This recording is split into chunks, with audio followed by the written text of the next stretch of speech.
Welcome to Man Does Tech, where I solve the problems you didn't even know you had. You will set up just enough to start coding now. Open VS Code, create a project folder, and add index. HTML.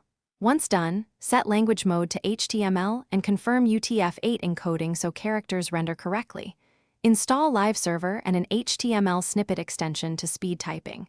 Make sure auto-save or a reliable workflow is used. That prevents losing edits.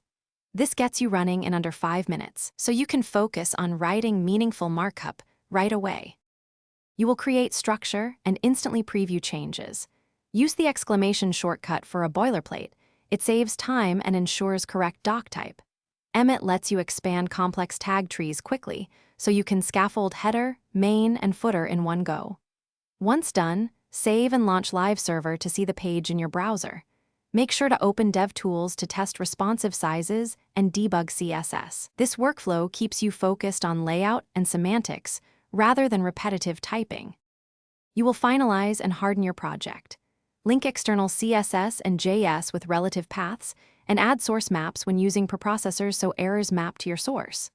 Format code with prettier and run HTML, hint to catch mistakes before they break layout.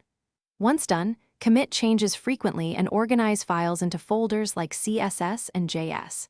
If you hit problems, like blank pages, first check file paths and case sensitivity. Then ensure Live Server's port isn't blocked.